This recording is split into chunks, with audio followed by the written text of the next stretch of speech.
so much for coming and being on the podcast, Stacy. So exciting. I am really interested to hear everything you have to say, but I think everyone else is going to be interested as well because, and I was kind of thinking about this, about what do I want to start off with? And you kind of touch two of people's biggest fears Mm. every day. Hmm. Bees Oh, this is true. and death. Yes, how about that?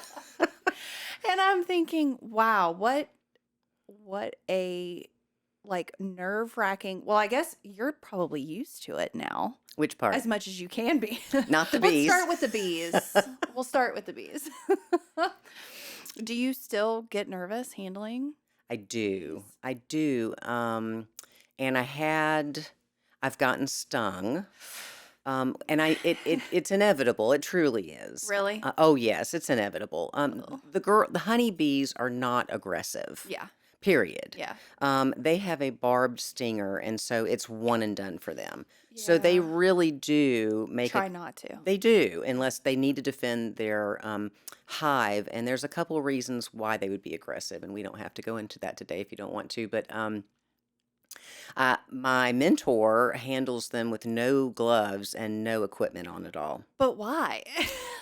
because it's easier to manipulate the frames with your fingertips. Okay. I hear you. I was wearing the clear gloves just so I wouldn't get into any kind of honey, or the bees make a propolis from tree bark, Yeah. and that's their sticky stuff where they, seal any kind of cracks. So it's all the frames are stuck together every time I go in there. So Mm. so I was handling them, and three came up and grabbed and stung my one hand. Oh, And I thought, well, Jesus. here we go. And it's okay. I just pulled on the glove and it pulled the stinger, up, Yeah. but I still got some dose of the venom. You're not allergic, obviously, because you're still here. Well, it's funny because I have gotten full-blown cellulitis from a wasp sting Yeah, before. yeah. I carry EpiPens because as I'm exposed to things continuously, my reaction gets worse. Mm, So I was curious to know how this was going to play out. yeah. They usually they can't see, believe it or not, the honeybees. They go for shading. Um, So it's like a black and white type of thing. a lot of times, I mean, not necessarily. They do see ultraviolet light very well, but when they Oh. come at a person, they go towards the shaded spots because they think either we're a raccoon or a bear. You don't want to wear black when you handle the honeybees. Oh, yeah, because the suits are all white. Right, that's right. I'm starting to understand things. And they'll sting your face around your eye orbits or around your ears.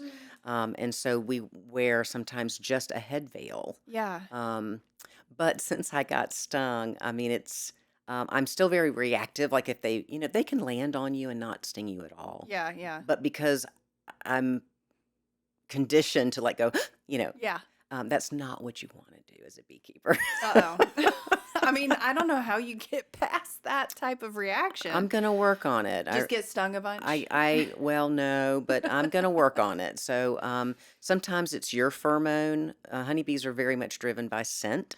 Oh. Oh, I could talk about this all day. So, I mean, I think humans are very lightly like that, right? Sure. Oh, yeah. Yeah. Mm-hmm. But their whole life is driven, their whole life is driven by pheromones, I would think then. Very much so. Yeah, Mhm. interesting. Mhm. Wonder what they smell. What's their favorite smell? I don't know, but Flowers? I can tell you. Oh, lemongrass is their favorite smell. Really? Uh-huh. Lemongrass. I can attract a swarm to an Huh. empty box if I put lemongrass oil on the What? perch. I don't. It's not a perch, but the landing Same pad. thing. Yeah. Mhm. They Interesting. don't like banana smell. What? I have been told do not wear banana sunscreen, Uh-huh. don't go eat a banana and go out there and handle your. I'm like, okay. Huh. You gotta wonder where that comes from. Like, did they sometime in the prehistoric era run into a monkey that decimated huge swaths of bee enclosures or something? Or how about this? Because they used to bring, bees were introduced from England because it was a sweetener for their tea. Uh-huh. And so they brought the beehives over. And back then they had the ones that were like the triangular wicker, Oh, yeah, spirally. yeah. Hmm. Mhm. And so they would make the hives underneath that. But in order to harvest the honey, you had to destroy the basket. And Oh, so there's a whole long history about how we got to the boxes that we have today. And there's variations still, but this is the one that's easiest to use. So when they brought the honey over, wonder if they had a box of bananas. right. And Yeah. they were like, the bees are going. I don't It know. was like a traumatic experience for all the bees that came over to America. Yeah, That would be some shit, truly. So you have a burgeoning YouTube channel. I do. Will you tell me how to spell your handle? So it's chicken bees It's or chicken bee? well, I think it's bees. Yeah, it's bees. Yeah. So it's a chick, Yes. and an and sign. Ampersand? Is that Mhm, what it's called? if you say so.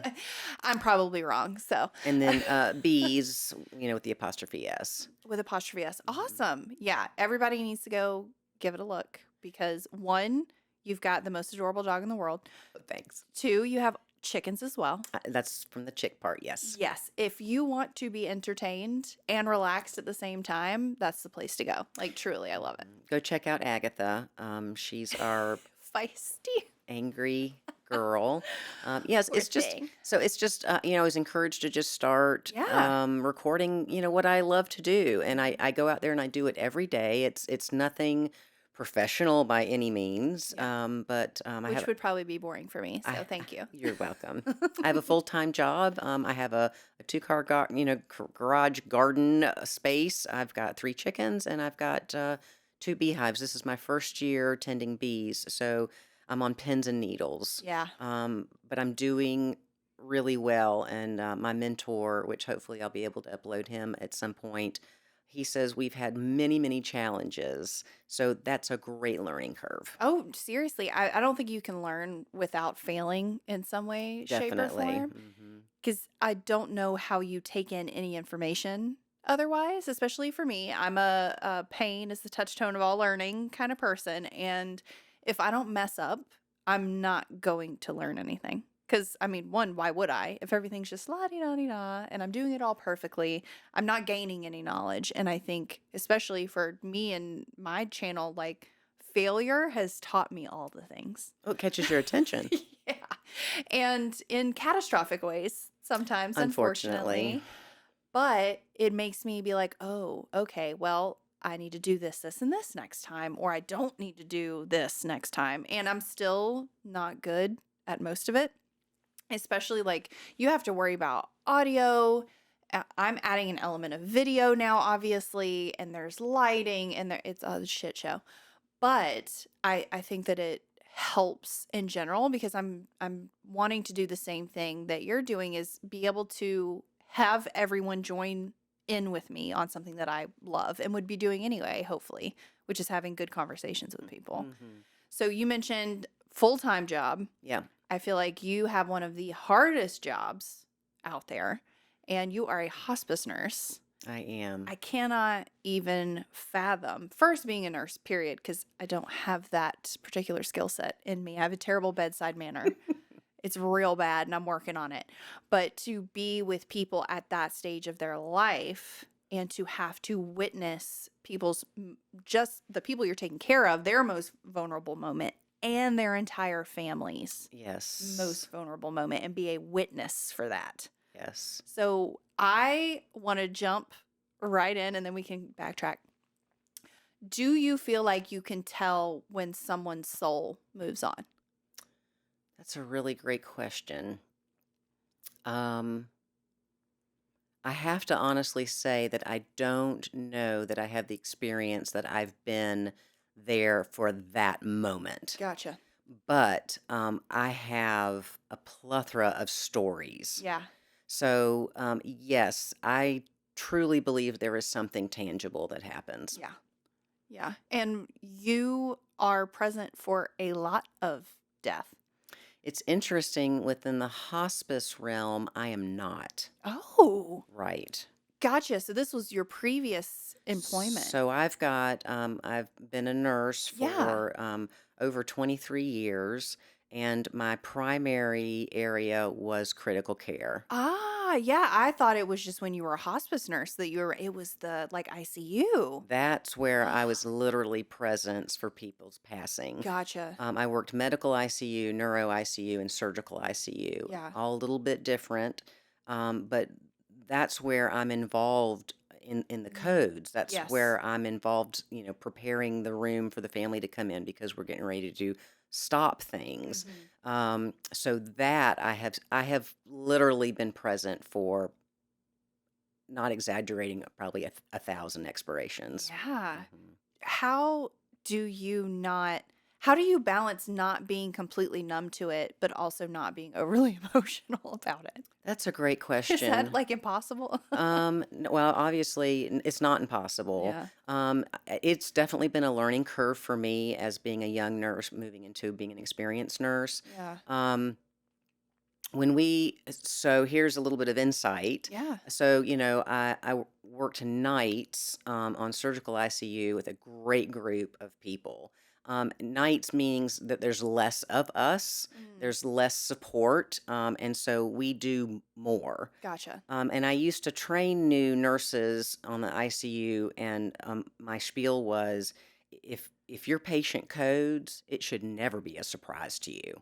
Mm. You should know that it's coming Yeah, yeah. because there's only so much intervention that we can do, Yeah. and then the body displays what it's going to do according to the disease process Yeah. or the trauma. Yeah. So we were always prepared, guys. Any minute now, just wrap up stuff. I'm going to need you down in the room. Yeah. Um, and then whether that was successful for the patient or not, we would finish our professional duties, but then a few minutes later, we might be in the med room that's a closed door, Mm. and we're laughing hysterically about Chinese food Yeah. or Yeah. something completely unrelated, and we just cannot even, catch a breath. And that's how Mm. we blow that energy off. Yeah. That's how we switch gears a little bit to download so it's not so overwhelming. Yeah. I'm gonna adjust you while you just sit there and look beautiful. I am really intrigued by the whole death and dying process, as I think most people who are not familiar with the body systems are. Mm, So, people that don't work in healthcare, I think more of them, and you can tell me if I'm wrong, have a fear of death because they don't understand it. sure. And you being not only intimately familiar with it happening in your presence, but also having the case where, like you said, you have clear signs that it's going to happen. Right. And that is just really interesting.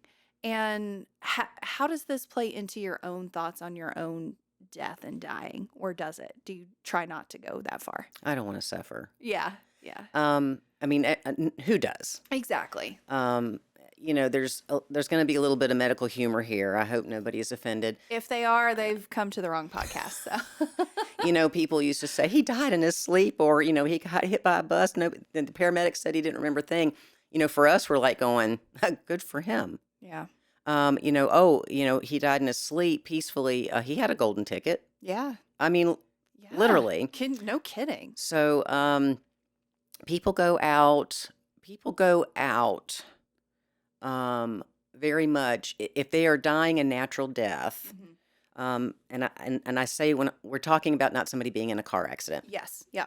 Um, Or like a heart attack, or yes. right, Yeah. something sudden. Exactly. They go out very much in tune with their personality and the way they live their life. Huh. I mean, I'm seeing it. It's clear as day. And I actually educate my families in that manner once I can really kind of pinpoint what kind of personality this patient has. Yeah. And it's different for me because I'm coming into the picture and I don't know who this person was in their prime, Yeah. but I'm listening. Mhm. And I can watch them and how they respond to pain, assistance, Yeah. deterioration. Mhm. Um, you know, think about it this way, when an elderly person loses their driving's license, Yeah. right? That's a milestone, Yeah. right? So just let that sink in for a minute and what's been removed from them Mm. and how they might respond to that. Yeah. They might be frustrated, they might be in denial. The dying process is a little bit the same way. Yeah. Every stage they go through, they've got to recalibrate and respond. Mm. And I see many different responses. Yeah, that is that's really cool to think about that your personality does continue on even if you might not be there mentally or physically as much anymore. Yes. That it truly like that inner essence of you is still present in those moments. Yes. And we had talked a little bit about this not recording, and we were talking about people that maybe have lost maybe cognizant function or that have Alzheimer's or something like that. I'm probably saying that wrong, but they don't know who people are, and then suddenly, right before death, they have this like moment of clarity. Yes. That's really cool. It is cool. Do you see that happen more often than not, or less than? More often than not. Really? I have patients Yeah. that are non-responsive to verbal and physical stimulation. Yeah. We have a scale that we rate them on for when they need more assistance. Mm-hmm. And so their total care is what we call it. We're doing everything for them, and Yeah. they're kind of hanging out and breathing with a heartbeat. Yeah. Um, and still, I can see the signs when I know that they're close. Yeah. So my goal really, and with my experience, is to help the family understand when we're At the T end. minus 2 days, T minus three Yeah. days, moving into, and I have to watch the patient because the patient's leading the Yeah. way. Yeah. And when they turn a corner, are we going to plateau here, or are we Mhm. going to continue to decline? Um, and so I prepare them. If this happens, if they open their eyes, if they say Mhm. your name, if they recognize their children, Yeah. um, come near. Call everybody I immediately. say Yeah. enjoy the moment and tell them everything you want them to hear. Wow. I'm gonna tell you how I educate my families. Yeah. Hmm. Like that. Because it always used to astound me because you see it on movies and TV and stuff. They would say, like, oh, they said grandpa's on his way out. We got to go see him before he passes away. And then it happens like the next day. Right. Was always thinking, how the hell do they know that? And it is like a body process Hmm. thing. And you have certain milestones that people either are hitting or not hitting, or like a very, sounds like a very narrow path that they're going to go down to get to that point that you'll see them pass each sign on the way there. That's fair. That's really interesting. Hmm. As far as like suffering and things like that, talking about wanting to go out easy, I mean, we can only hope that that's the case. What is your viewpoint on assisted suicide? It's not legal in North Carolina, to my knowledge, but your viewpoint as a whole, That's a really good because question. that's really that whole thought process. I still don't know where I stand on that. Let me pose this question to Yes. you. So if my patients were able, so at what point? Mm-hmm. Let, let me back up. So let's say they sign a contract. Yeah. If this and this happens, Uh-huh. just like we have code status Yeah. here. Or like an NDA. I don't Not want an to NDA, a DNR. DNR. Yes. I don't want to be intubated. I don't want chest compressions. Yeah. I want to be put to death. When? Yeah. By who? Yeah. With Um, what? with what? Yeah. Well, the with what's the easy part. Yeah. Um, but it's like who? When do we get to that point? How do we define? Yeah. It's tricky Yeah. because by the time they're not going to want to be conscious Mm-hmm. to To before say they're yes or no. Yeah. or when they're out, so somebody's making medical decisions. Most Mm-hmm. of my patients have a healthcare power of attorney. Yeah. Yeah. Yeah. And those are the people that I really focus on to educate them because I make suggestions. Yeah. Now I can write them a playbook. Yeah. I would love it if You people can would, say, here's what I would do. Yeah. well, I do. Mm-hmm. Sometimes I want to say, please do this. Please. Yeah. Please just do this. But there's a lot of emotional factors I've got to be aware of and For sure. navigate through. Yeah. But what if their process is the blessing and the importance of growth to the people that surround them? Yeah. That's where I kind of land on the I don't know if I'm on board with that because again, the whole playing God aspect. How do we know what's best for us or the people around us or how much trauma that might cause instead of a natural death? Like it's hard to say, especially if you get your emotions wrapped up in it, which it's impossible not to Sure. if you see someone suffering or to have to be present for that. It's that trying to weigh out human suffering versus like maybe religious thought or moralistic belief systems, or knowing that I don't know what's best for me or the people around me, regardless of what's going on. Hmm. Trying to make that choice, I don't know. And even you think about the part that the rest of your family is playing in that, and them having to agree to it at the end of the day, and the person that's actually going to help you kill yourself, their thought process, like you being asked to do that as a healthcare provider, that's a heavy burden. And it seems to go against the oath that people take when they become caretakers in the medical field. I don't like, you think of Kevorkian and Hmm. stuff like that. Hmm. How do you know you're not causing harm? You know, how could you ever truly know that you're not going to? What if it's a missed opportunity for that long lost son to make Mm, it in to make an amends? yeah.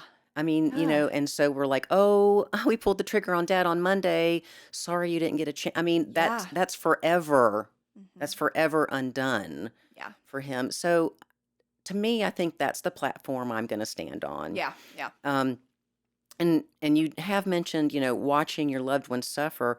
That's the beauty of what we do in hospice. Yeah. Because when I come into the house, I mean, there's lots of skills, and I'm teaching my families to take care of this patient. Yeah. They don't have nursing. I'm not nursing care. Yeah. Um, but my priority, and what I always remind them of, no matter which direction we're going from day to day, my priority is to make sure that my patient is as comfortable as possible. Yeah. And I remind them of that. So we come in to decrease the suffering that could take place. Yeah. And we do that with multiple medications that deal with many different kind of symptoms, Yeah. whether it's not just pain, Yeah. delirium, Yeah. agitation, confusion. Even like simple dehydration because they can't drink, like having to find a way to make them comfortable in that regard, Right. just very surface level stuff. Right. It it is I feel like that's a seems like a heavy burden to place on someone hospice, which is why I find it so interesting. Like you taking, because again, I have no framework for that thought process because I am not a caretaker. That's not something that I was taught. It's not innately in me. I can do it, yes, but my selfishness and self-centeredness is kind of defected in that area.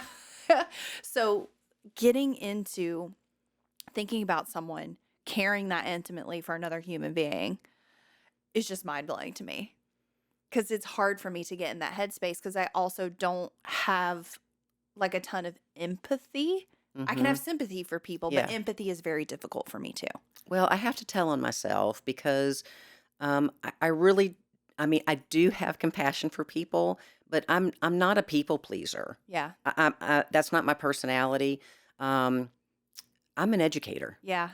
and I think that's and being in the ICU and where I've come with my background. I have education to offer these people, Yeah. and sometimes they do ask the question because they want to know, well, what's the next phase? Mm, Whether somebody has lung disease or heart disease, or the Alzheimer's or dementia piece, yeah. I can ask them point blank, well, how deep do you want me to get in this to you? I'm happy to explain the pathophysiology of it. Yeah. And a lot of times I do, I have some, I call them spiels, but they're things that people are continue to be receptive to. Yes. Yeah. Um, and that I begin to tell them about what happens when the oxygenation's poor and Mm, how that affects the heart and how that affects the blood vessels because the yeah. patient gets hot and sweaty. The patient Yeah. goes through physical changes. Uh, The patient becomes discolored, and the family doesn't understand what they're why? looking at. Yeah. So if I can give them just a little bit of rationale, Yeah. that pulls them out of the emotion piece too and gives them something to hang on to. Yeah. And a lot of times it gives them peace, Some reality to be able to focus a on, little like bit of reality. logic, like something sturdy and Yes. concrete Hmm. instead of the emotions that I assume are going on, which are just all over the place, I would have to think. My family members do get emotional, but more they are exhausted. Yeah, because Be- it's probably got to be a long road to get to hospice. they're not sleeping. Yeah. They feel frustrated. They feel like they're ineffective. Yeah. They're scared to take care of someone. We get to the place where now we're going to start turning in the bed and cleaning because the patient's Yes. incontinent of stool and urine, Yeah. and they're going, I have to see my parent naked. Uh-huh. And, for me, it's Just what and is what it, it is. and I'm Yeah. like, okay. And so my question is, if you're not comfortable doing it, who Who is? is? Who Who would you want? Right. Like, yeah. Where's your support group during this period? Yeah. I need a support group. Well, you kind of do. Yeah. Let's talk about that. Yeah. Here's some phone numbers for Right. you. Yeah. I I think that it's really interesting having to keep that person in the forefront of your mind because when we get emotional, I'm going to speak for myself. When I get emotional, I lose all concept of other people's feelings and reactions most of the time. So in this situation, having to remind the family that this, yes, it is hard and you need support, yet this is about this person's Hmm. end of life, Yep. not yours. You're going to keep living. This is this person's last moments. And helping them with that, with the medical piece and grounding them in something that is like real and in front of them. And you've got a printout with blood work, like I feel like that has to be soothing. If not like a shock, like a shake on the shoulders. Like, hey, focus on who the important person is here. And I want to get into something a little, this is going to be more opinions and less facts. Okay. Because I've not had the ability to ask anyone about this. How, because we were talking about the assisted suicide could potentially take away the ability for people to have last moments with people that they would have otherwise had. Hmm. With all of the lockdowns with COVID, and people not being able to see their elderly parents and grandparents in nursing facilities or in the ICU Yep. or whatever, how the hell do you navigate, or I guess, did you navigate that with having, I don't know if you had to tell these people or counsel them or just be present for it, but how do you tell those people, no, you're not allowed to see this person? I mean, that was really overwhelming for me. Yeah. I was still in the hospital system when COVID came in. That was a huge deciding factor for me to step out of the hospital system. Yeah. I was very disappointed with the way they handled things in general, as are many, many nurses. Yeah. Um, you practice what you preach, and we have autonomy for care. Yeah. And anybody that comes in that doesn't want to receive treatment, even though they desperately need treatment, can absolutely leave. Yeah. And so this was very confusing to me Yeah. that I was asking to take medicine that I didn't want to take. Um, so at the moment, no visitors. So I'm treating patients and their support system, which was, I was at the cancer center before I made the switch to um, hospice, and Yeah. so and they need their support people, Hell yeah. That right? has outcomes on their life. And we had volunteers that came in that just talked. And I mean, we have people that sit in chairs for 8 hours the whole day to receive their treatment. Yeah. And they would have a loved one. The loved ones would switch up. They would take turns. We had people. I mean, it was as an environmental friendly experience as we could possibly provide for them. Yeah. And then it was a ghost town. And That's then I sad. have 4 patients in chairs getting chemo, just staring at me. Yeah. And it was really, it was a burden for the nurses to try to be everything I was gonna say, that yeah. these patients needed Yeah. because those needs didn't go away. Yeah. I cannot attest to the nursing homes situations, although that just breaks my heart. Yeah. And I think there was evidence that people that were in facilities that were thriving, once they were no longer able to have their family with them, declined quite rapidly. And I mean, that's proven in many medical Yes, studies that you being isolated right, from anyone, even if you don't like your family, being right. isolated from them and within yourself and being told, like you cannot leave this room that you're in has detrimental effects on not only your quality of life, which obviously, Yeah. but the longevity of your life. Yes. That's so terrifying. And the fact that not only did these families miss out on the final moments with their loved ones, Yes. but those people died in fear Yes, they did. and Alone. alone. Alone.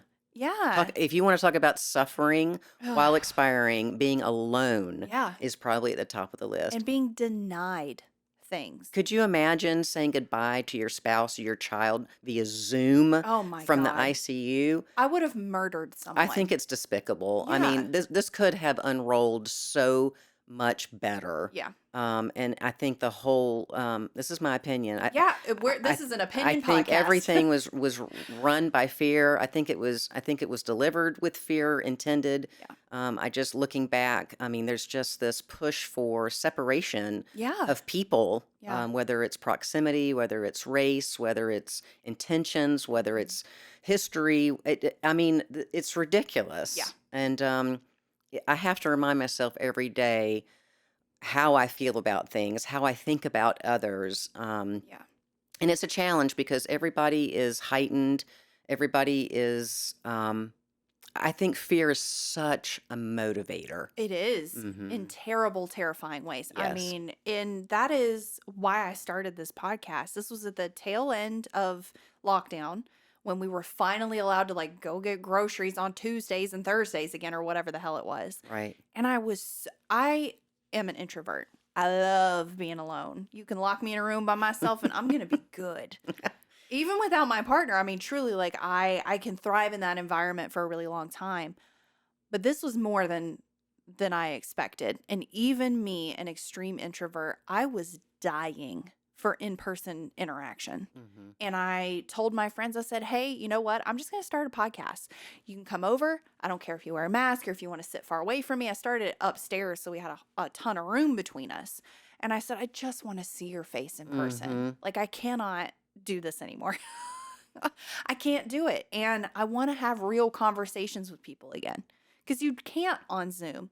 Right. You know, you do that all, hi, everybody. Then you put yourself on mute and then you sit there. Yep. Or you just feel like you're acting the whole time, or you're staring at yourself, or you're pulling up Amazon, or That's true. I do that at work meetings. dude, it's inevitable. It's so hard. That's why I can't do Zoom stuff anymore. You give me I have a 10-minute max.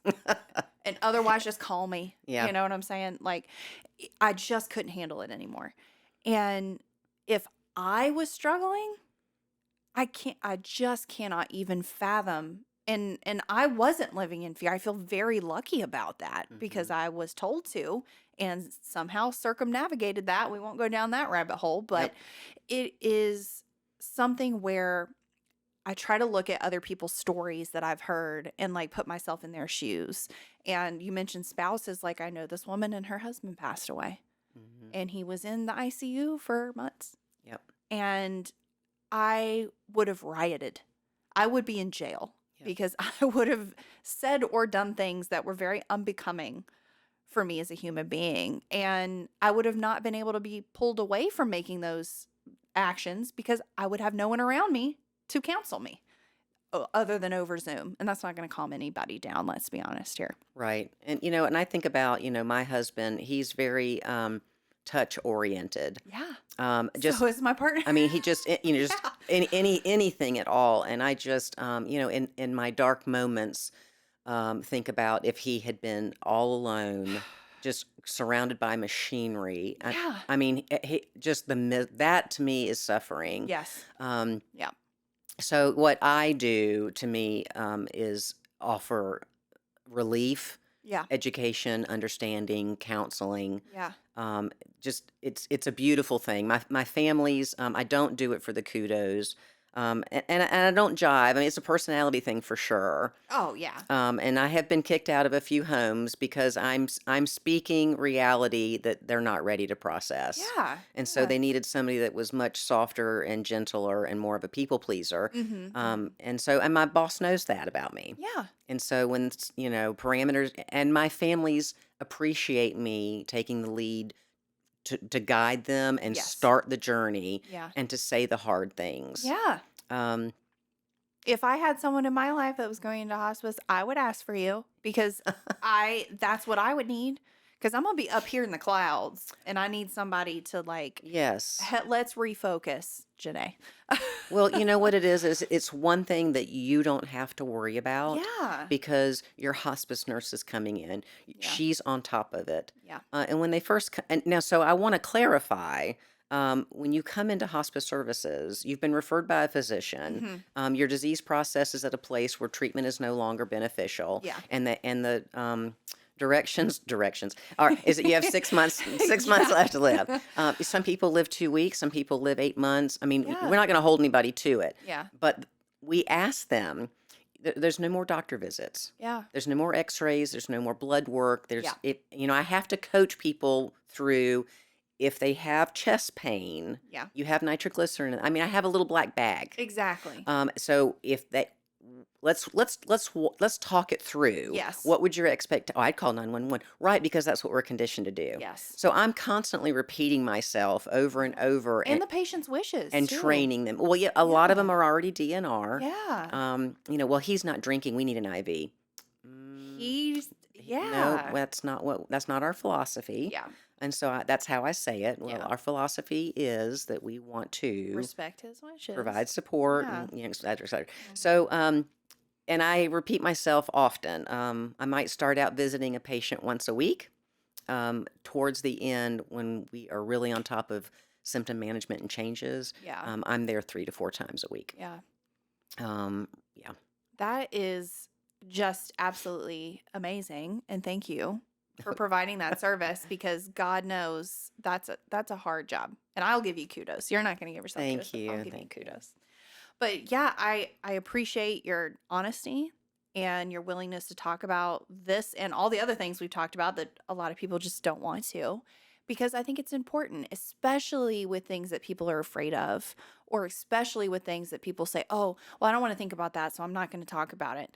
I that is how you stay in fear. And especially when I hear people talk about death, like I wasn't built with that fear. I don't know why. I hope to God it doesn't like suddenly appear in my brain later on, but I've never had that fear for some reason, just because I focus on the logical Mm-hmm. aspects of Mm-hmm. it for myself. Now, with other people, I'll be a shit show, I'm sure. It's not going to go well. But for myself, like I watch a lot of medical stuff and I just overly medical documentary surgery person. It's just infinitely fascinating. It to me. is. It is. It really, the human body is a wonder. Exactly. It's a miracle. Like that we are alive at any point in time. It's just like how, like, and that we stay alive truly is especially me and the things that I've done to my body. It's remarkable. And me thinking through that process logically, I just don't have that fear because I've let go of well, I need to know Mm-hmm. what's going to happen after. I need to know how it's going to feel. I need to whatever. I don't know if it's that I just don't care or if I've moved beyond that thought process. Like I Mm-hmm. truly just, it is what it is type of situation. And I want that peace for other people Yeah. or to know that there are people that you can talk to that can help you get to that place. Right. And if you don't talk about death and dying, you're not going to know what resources are out there. A lot of people listening might not even know what hospice is, Mm-hmm. that's even a thing. Yeah. Unless they've had a loved one go into hospice, you probably don't. And that there is support for that phase of life and it doesn't need to be this scary thing. Exactly. It doesn't. Yeah. There are people that are here to educate, support, and encourage, to listen. Yeah. And when you're like, "Am I supposed to be doing this?" And I go, "You do not need to do that." Yeah. It releases them. And I say, I just really want you to sit. And I say, in my world, it would be ideal if you could just sit Yeah. and enjoy the presence, even if you're listening to your loved one breathe a little bit. Yeah. And I tell them it's okay to go. Yeah. People need to hear that, and especially mothers, Mm. because mothers are always mothers. Yeah. And I encourage the family to sit down and say, "Mom, we're going to be okay. Yeah. It's okay for you to go." Yeah. Because people, even in the ICU, it was amazing to watch people hang on until until the conversation until we knew that we had exhausted Yeah. all avenues for survival. Yeah. And then I'll never forget in my second year of nursing, I had an an experienced nurse mentioned to me, and this woman came every day and cried every day, and this man was just status quo on the ventilator, and Ugh. every day, and she goes, "You told her to tell him it's okay to," I'm like, "What?" And I'm like, Mm. "What do I say?" And they, and I went and I very gently presented that to her. And Yeah. she looked at me like aghast, like, "You want me to give him permission to die?" That's kind of Yeah. how I read it. And I Yeah. thought, well, it's not up to you. It isn't. And I think when people can release the control that you can't cram food in this person. You cannot Yeah. make them drink. Yeah. You cannot make everything better. You can't do it. Yeah. We're shifting from health focused to not death, Yeah. but we're Spiritual allowing the peace. process. Yeah. And I tell people, we labor in and we will labor out. Yeah. But with a hospice nurse, you have the medications and the To tools. have some peace. And this patient is medicated with pain medicine until we see evidence that they are restful. Yeah. Um, and so back to this woman, I kid you not, I kind of introduced that idea to her, and then I saw her through the window. She leaned over and spoke to him, and she Yeah. kissed him on the forehead. And she came through the door, and I looked at her, and she looked at me and gave me a nod and Yeah. went home. And he passed 30 minutes later. 30 minutes later, because he had permission and he knew. Yeah. I see men especially pass when there's a break in the family, Mm. like nobody's there. They don't want to do it in front of other people. No, they Yeah. want to have some peace and quiet because I mean, That's all honestly, they I want. look at it like right. Finally, the wife was there, the sister-in-law was there, the Uh-huh. sister was The there, the daughter was mother-in-law. there. Everybody. Yeah. He's like, "Oh my God, can I not get some peace and quiet? I'm taking my moment." Um, so it's interesting. I do see some uh, Differences. Yeah. differences and some similarities like continuously. Yeah. Yeah. So it's really interesting. I will share on a personal note Yeah. that if I have a patient come into my care, there definitely are boundaries there. There's a professionalism. I want to build confidence. I Hmm. need to build trust.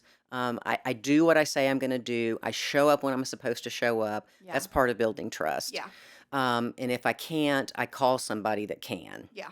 Now, when my patients pass, it's ironic that we're sitting here today because last week alone, I had 4 patients pass. Yeah. 4. That doesn't happen very often. Mm. Now, some of them I'm like, okay, that's great. I had them for 3 weeks, a Yeah. month. Yeah. Well, I had a fella for 8 months. Mm. So, and he had the Alzheimer's dementia combination, and I never really spoke to him. But not only do I lose a patient to death, but I lose their family too. Yeah. And their family loses me. Yeah. And, when I'm sitting there trying to comfort them about their husband that's gone, and her and I are looking at each other knowing that we are no longer going to have conversations about chickens and children and weather and tomatoes Yeah. and, holidays. And, these people, within appropriate boundaries, encourage me.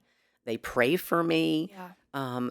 They offer me tokens of appreciation that, are every day for them. Yeah. Um, and it's hard. And I think, even though it's not a goodbye, there's none of that for me because I'm still ushering them into, Hmm. now we're in a new phase of grieving. Yes. I want to be, a rock, Yeah. but my brain goes home and processes that.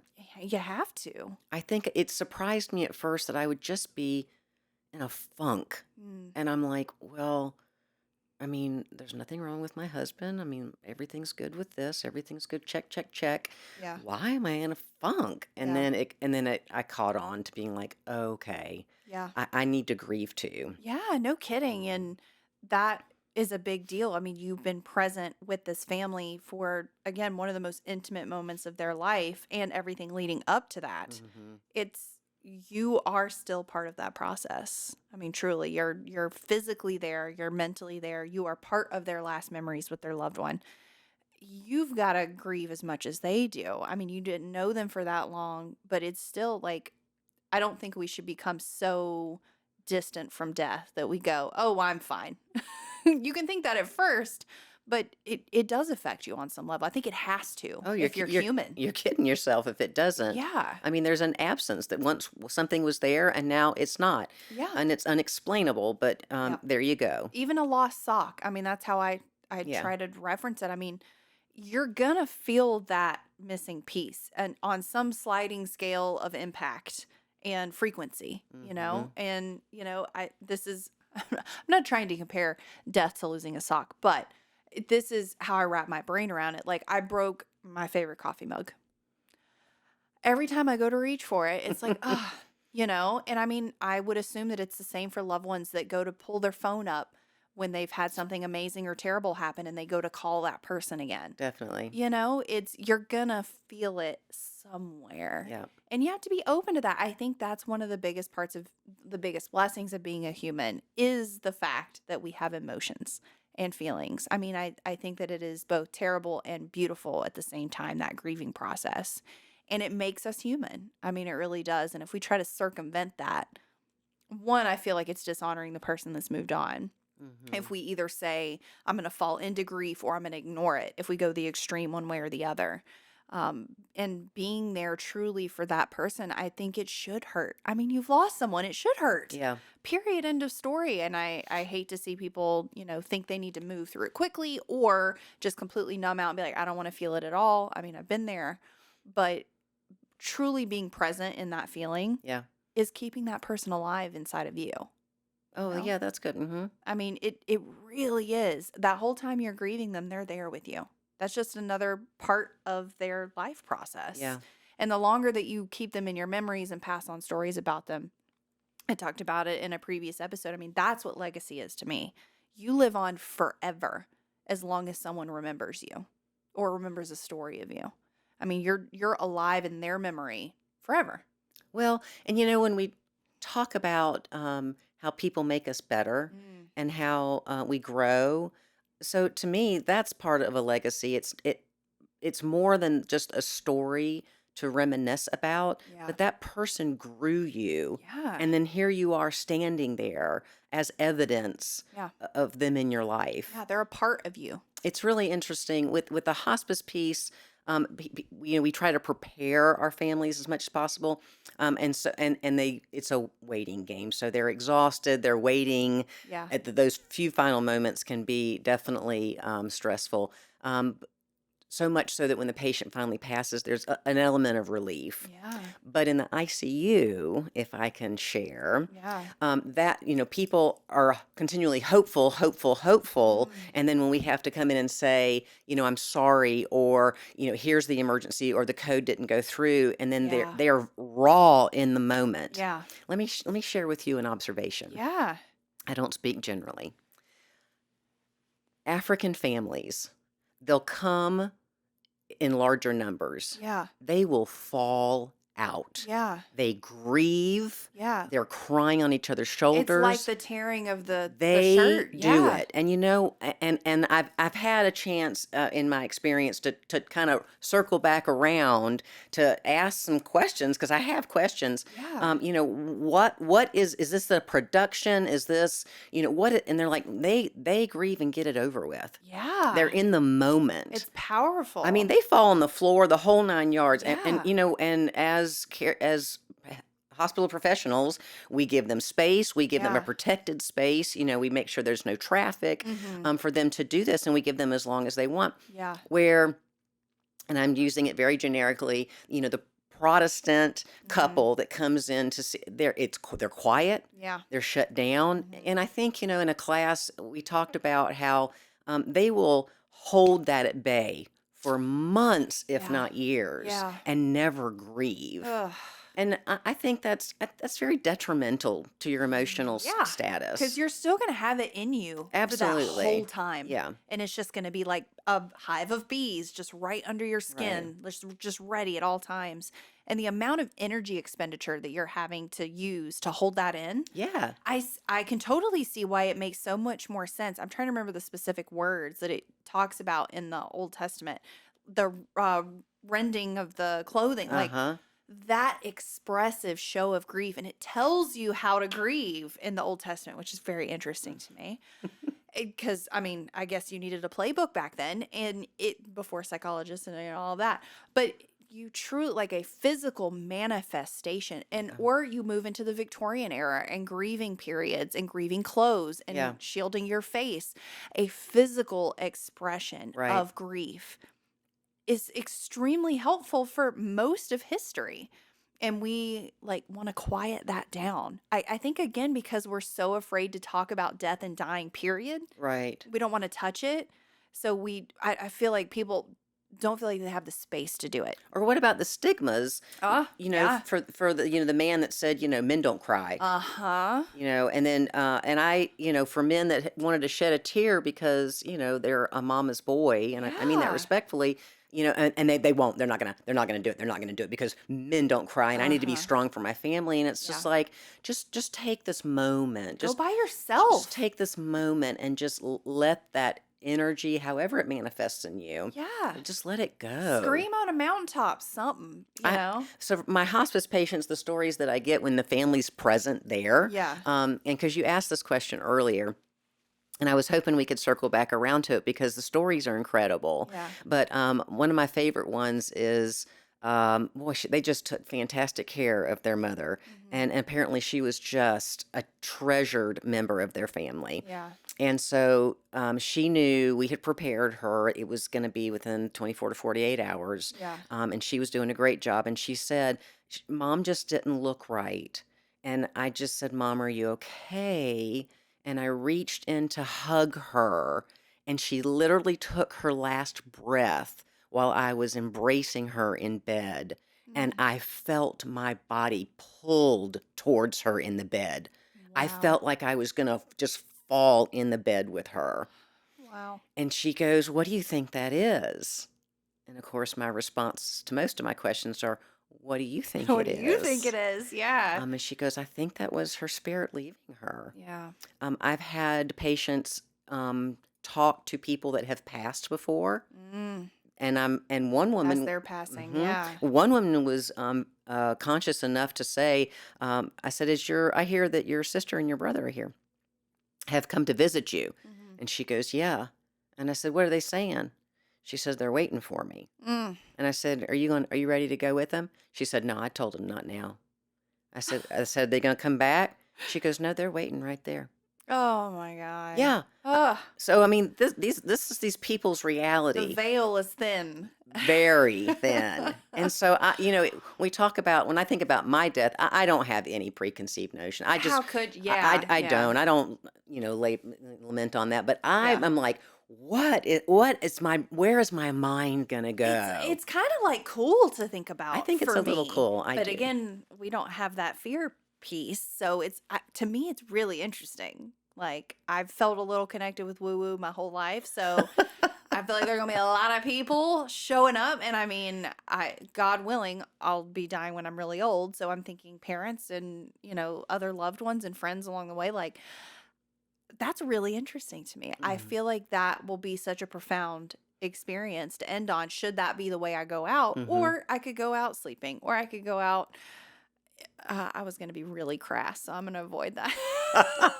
Some way better. Well, for me, probably not for the other person. But yeah, I think that it's important that we visit it and allow your brain to go there to get over that fear. So you're not motivated by it anymore. So you're not risk averse or risk attracted or whatever. Mhm. And you can be there for other people in your life because you've dealt with your own thoughts on your own morality. Exactly. Yeah.